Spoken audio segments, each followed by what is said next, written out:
नमस्कार दोस्तों, मेरा नाम है अनुराग और स्वागत है आपका हमारी एक और नई वीडियो में। फाइनली गाइज, हाल ही में दोबारा से ब्रेजा फेसलिफ्ट है वो स्पाइड की गई है। इस बार इस गाड़ी का रियर है वो स्पाइड किया गया है एंड रियर में 2 से 3 नए फीचर हैं वो स्पाइड किए गए हैं।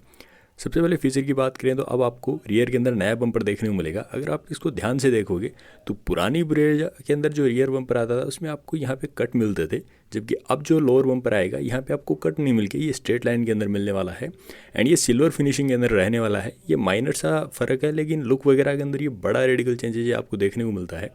दूसरे बड़े चेंजेस की बात करें तो अगर आप ध्यान से देखोगे तो ये जो टेस्ट मॉड्यूल है इसमें ORVM पे आपको यहाँ पे ऊपर की ओर कुछ चीज़ें वो नज़र आएगी, यानी कि ऐसा लगेगा कि ये ORVM है वो ऊपर की ओर से जुड़ा हुआ है। मे भी हो सकता है यहाँ पे आपको अडास जैसी कुछ चीज़ें वो रडार मॉड्यूल या कैमरा देखने को मिले, जबकि आप अभी वाली ब्रेजा के अंदर देखोगे तो यहाँ पे आपको जो ORVM है या सॉरी IRVM है वो आपको सेपरेटली मिलेगा। आपको ये चीज़ है वो जुड़ी हुई नज़र नहीं आएगी। अगर आप अंदर वाली इमेज में भी देखोगे तो यहाँ पे ये चीज़ है वो जुड़ी हुई नज़र आती है। तो ये चीज़ कंफर्म करती है कि इस गाड़ी के अंदर आपको लेवल 2 का अडास सिस्टम वो देखने को मिलेगा। एंड दूसरा, आप साइड की ओर नोटिस करोगे तो अब आपको नई ब्रेजा में टिंटेड ग्लास मिलने वाले हैं। जनरली ये फीचर मारुति अपनी नेक्सा कार के अंदर देती थी, जो ब्लेनो है, ग्रैंड विटारा है, लेकिन अब आपको ये ब्रेजा के अंदर भी देखने को मिलेगा। अगर आप ध्यान से नोटिस करोगे तो आपको थोड़ा सा यूवी कट वो इफेक्ट वगैरह वो मिलने वाला है। तो एक अच्छा फीचर होने वाला है, क्योंकि सेगमेंट में बाकी जितनी भी गाड़ियाँ हैं तो इनमें आपको सनसेट वगैरह वो देखने को मिल जाती है। सनसेट मारुति भी एज एन एक्सेसरीज ब्रेजा के साथ में देती है, लेकिन अब आपको टॉप एंड में जो कंपनी फिटेड टिंटेड ग्लास मिल रहे हैं तो कहीं ना कहीं थोड़ा अच्छा है। एंड बाकी चीज़ों की बात करें तो रियर पे आप बूट पे ध्यान से देखोगे तो जो ब्रेजा पहले लिखा हुआ आता था वो सेम एज इट इज़ वैसे ही लिखा हुआ है। एंड जो रिफ्लेक्टर की पोजीशनिंग है उसमें कोई भी चेंजेस नहीं है। एंड इवन जो टेल लैंप्स हैं उनके अंदर भी कोई भी चेंजेस नहीं नज़र आ रहा है अभी तक हाल फिलहाल में भी। हो सकता है मारुति बाद में इनको कनेक्टेड कर दे। एंड ऊपर की ओर आपको सार्क 99 रूफ रेल्स जैसे पहले वाली के अंदर मिल रहे थे, ये सेम एज इट इज़ वैसी चीज़ें रह रही हैं। बाहर भी इस गाड़ी के अंदर बड़े बड़े रेडिकल चेंजेस वो किए गए हैं। एंड सामने अगर यहाँ पे डैशबोर्ड पे देखोगे तो यहाँ पे आपको बड़ा टच स्क्रीन इंफोटेनमेंट सिस्टम देखने को मिलेगा। 10 इंच के अराउंड ये रहने वाला है, जो हमने विक्टोरियस वगैरह जैसी गाड़ियों के अंदर देखा है, जिसमें अलग से वॉल्यूम वगैरह के लिए नॉब भी आता है, बाकी सारे आपको फिजिकल बटन देखने को मिलते हैं।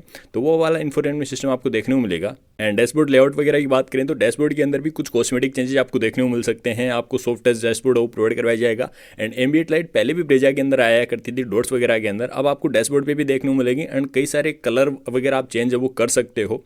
बाहर की ओर बात करें तो इस गाड़ी के अंदर आपको जो क्लाइडिंग वगैरह पहले वाली जो आपको ब्रेजा के अंदर देखने को मिलती थी, बड़ी बड़ी क्लाइडिंग, उसको हटा दिया गया है। अब आपको एक छोटी और सटल क्लाइडिंग है वो देखने को मिलेगी। आप जो सेकंड रो का डोर है यहाँ पे आप देख सकते हो कि आपको एक ब्लैक पार्ट है वो नजर आ रहा होगा। अब जो साइड की क्लाइडिंग है उसको थोड़ा छोटा कर दिया गया है। एंड आप जो पहले आपने 1-2 वीडियो देखी होगी लोगों की कि लोग है वो आफ्टर मार्केट पेंट करवा लेते थे इस साइड की क्लाइडिंग को, तो मारुति खुद से करके दे रही है, क्योंकि ये थोड़ी सी ओड लगती थी। ज़्यादा ही मारुति ने पिछली वाली जनरेशन के अंदर बड़ी बड़ी क्लाइडिंग वो दे दी थी। अब आपको एक सटल क्लाइडिंग वो देखने को मिलेगी। साइड के अंदर अलॉय व्हील भी आपको नई डिजाइन के अंदर मिलने वाले हैं। 4 स्पोक वाले आपको अलॉय व्हील वो देखने को मिल जाएंगे।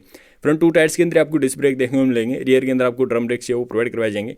एंड दूसरा, इस गाड़ी के अंदर आपको CNG ऑप्शन भी है वो देखने को मिलेगा। अंडर बॉडी CNG वो इस गाड़ी के अंदर आने वाली है, जैसे हमने विक्टोरियस के अंदर देखी है।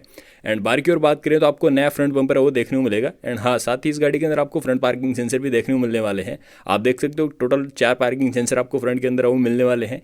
जो सेंटर की ग्रिल है उसको भी चेंज रखा जाएगा। एंड जो फॉग लैंप की हाउसिंग है वो अलग तरीके से आपको मिलने वाली है, थोड़ी आपको स्पोर्टीनेस वो प्रोवाइड करवाएगी। एंड जो फॉग लैंप है वो आपको विक्टोरियस के अंदर आ रहे हैं, वही सेम फॉग लैंप मारुति इस गाड़ी के अंदर भी काम में लेने वाली है।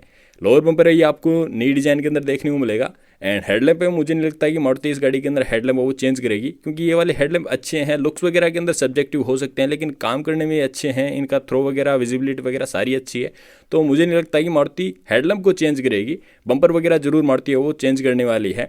ऊपर की ओर बात करें तो रूफ वगैरह के अंदर वैसे कोई बड़ा रेडिकल चेंजेस आपको देखने को नहीं मिलेगा। डुअल टोन कलर ऑप्शन की रूफ आपको अभी भी मिल रही है, ये चीज़ कंटिन्यू रहेगी।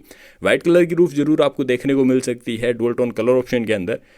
इस गाड़ी के अंदर अब आपको नया इंजन है वो मारुति प्रोवाइड करवाने वाली है। एंड नए ट्रांसमिशन आपको देखने को मिलेगा। अब मारुति ब्रेजा फेसलिफ्ट के अंदर आपको 6 स्पीड का मैनुअल ट्रांसमिशन है वो देखने को मिलेगा। एंड ये रूमर्स है कि इस गाड़ी के अंदर आपको 1.2 लीटर का टर्बो इंजन देखने को मिलेगा। जो अभी ब्लेनो फ्रोंक्स जैसी गाड़ियों के अंदर जो नेचुरल इंजन आ रहा है, मारुति उसको टर्बो इंजन है वो बना सकती है। एंड ये उन लोगों के लिए अच्छी बात है जो लोग ब्रेजा खरीदना चाह रहे थे, क्योंकि अब ब्रेजा वो थोड़ी सस्ती हो जाएगी। कंपटीशन में जितनी भी गाड़ियाँ हैं वो उनसे ब्रेजा थोड़ी सी महंगी जा रही है, क्योंकि ब्रेजा के अंदर 1.5 लीटर वाला इंजन आता है, तो उस पर थोड़े से टैक्सेज है वो ज़्यादा लगते हैं। एंड साथ ही फेसिलिफ्ट वर्जन में और कई बड़े फीचर आपको देखने को मिलने वाले हैं। उसमें सबसे बड़ा फीचर है अब आपको ब्रेजा के अंदर लेदराइज सीट्स मिलने वाली हैं एंड दूसरा आपको वेंटिलेशन का फंक्शन देखने को मिलेगा। अगर आप ध्यान से देखोगे तो यहाँ पे आपको स्टिचिंग वगैरह वो देखने को मिल जाएगी। एंड अब ब्रेजा के अंदर आपको जो इंटीरियर थीम है वो आपको व्हाइट और ब्लैक के कॉम्बिनेशन के साथ में मिलेगी। एंड जो फ्रंट 2 सीट्स हैं आपको वेंटिलेशन फंक्शन के साथ में मिलेंगे। आप हैंड ब्रेक के अराउंड यहाँ पे बटन्स वगैरह वो देख सकते हो। एंड जो गियर नोब है यहाँ पे आप देख सकते हो कि आपको 6 स्पीड का मैनुअल ट्रांसमिशन है वो देखने को मिलेगा। और आपको क्रोम डोर हैंडल वो नहीं मिलेंगे। मारुति अरीना शोरूम की गाड़ियों के अंदर ये चीज़ नहीं देती है। नेक्सा में जरूर आपको ये क्रोम डोर हैंडल वगैरह देखने को मिलते हैं, लेकिन आपको ड्राइवर एंड को ड्राइवर दोनों साइड आपको रिक्वेस्ट सेंसर वो देखने को मिल जाएंगे। पहले जो मारुति 1.5 लीटर इंजन के साथ में इस गाड़ी को अभी बेच रही है, तो मारुति से कोई ज़्यादा प्रॉफिट इस गाड़ी से नहीं हो रहा है। बस मारुति कहने को इस गाड़ी को बेच रही है क्योंकि उस पर टैक्सेस वगैरह ज़्यादा लग रहे हैं। एंड मारुति कहीं ना कहीं उस सेगमेंट के अंदर ओवर प्राइस्ड गाड़ी नहीं हो जाए, इसलिए इसकी प्राइस को थोड़ा कम रखने का प्रयास कर रही है। लेकिन अब जब नया इंजन आ जाएगा तो मारुति इसकी प्राइसिंग वगैरह थोड़ी कम करेगी एंड इससे काफ़ी बेनिफिट मारुति को मिलने वाला है, क्योंकि उससे प्रॉफिट वगैरह वो थोड़ा मारुति का ज़्यादा हो जाएगा। सेगमेंट की बात करें तो ये सब 4 मीटर वाला सेगमेंट है भाई, जिसके अंदर आपको नेक्सॉन, सोनेट और हुंडई की वेन्यू जैसी गाड़ियाँ देखने को मिलती हैं। वेन्यू की अभी नई जनरेशन आई है, फ्रेश लुक के साथ में वो गाड़ी आई है। उसमें कई सारे मल्टीपल वेरिएंट आपको देखने को मिलते हैं। मल्टीपल इंजन ऑप्शन के अंदर वो गाड़ी आई है, वो एक अच्छा ऑप्शन हो सकता है। सोनेट की भी जल्दी नेक्स्ट जनरेशन वो आने वाली है। एंड नेक्सॉन ऑलरेडी इंडिया में टॉप सेलिंग कार है, उसके अंदर भी आपको फ्रेश लुक वगैरह सारी चीज़ें मिल रही हैं। हाल ही में उसका नेक्स्ट जनरेशन आया था 1-1.5 साल पहले। उन गाड़ियों में जाने से पहले आप थोड़ा सा वेट कर लेना। अब ब्रेजा भी आपको अच्छी कीमत के अंदर एंड नए फ्रेश लुक के अंदर मिलने वाली है। इस सेगमेंट में ब्रेजा एकलौती ऐसी गाड़ी है जो प्रॉपर लुक के अंदर आती है, आपको एक कॉम्पैक्ट सा लुक मिलता है। बाकी अगर आप देखोगे तो जैसे नेक्सॉन है, सोनेट है, वेन्यू है, तो सामने से गाड़ियाँ आपको जरूर है वो बल्कि नजर आएंगी, लेकिन पीछे से वो कहीं ना कहीं थोड़ी आपको छोटी नजर आती हैं, जबकि ब्रेजा एक सटल लुक के अंदर आपको देखने को मिलती है। प्राइसिंग की बात करें तो अभी जो ब्रेजा लॉन्च हुई थी वो 7,99,000 रुपये की लॉन्च हुई थी, जो 1.5 लीटर वाले इंजन के साथ में। अब प्राइसिंग वो थोड़ी सी कम होगी, में भी 7,49,000 के अराउंड है, वो 7.5 लाख रुपये के अराउंड मारुति बेस वेरिएंट की प्राइसिंग वो रख सकती है। एंड हाल ही में इस गाड़ी का बेस वेरिएंट भी स्पाइड किया गया था, जिसके अंदर आपको पीछे की ओर हाइब्रिड की बैजिंग वो नजर आई थी। में भी हो सकता है मारुति कुछ वेरिएंट्स के अंदर आपको जो ग्रैंड विटारा और विक्टोरियस के अंदर जो हाइब्रिड वर्जन आ रहा है वो आपको वो इंजन के साथ में भी प्रोवाइड वो करवा सकती है। तो मल्टीपल इंजन ऑप्शन और transmission and multiple fuel option के साथ में गाड़ी मारुति इंडियन मार्केट के अंदर वो लेके आ सकती है। तो ओवरऑल बात करें तो एक अच्छा पैकेज जब हो जाएगा, आपको मल्टीपल वेरिएंट देखने को मिलेंगे, तो आप अपनी प्राइसिंग और बजट पैकेज के हिसाब से आप अच्छा वेरिएंट है वो चूज कर पाओगे।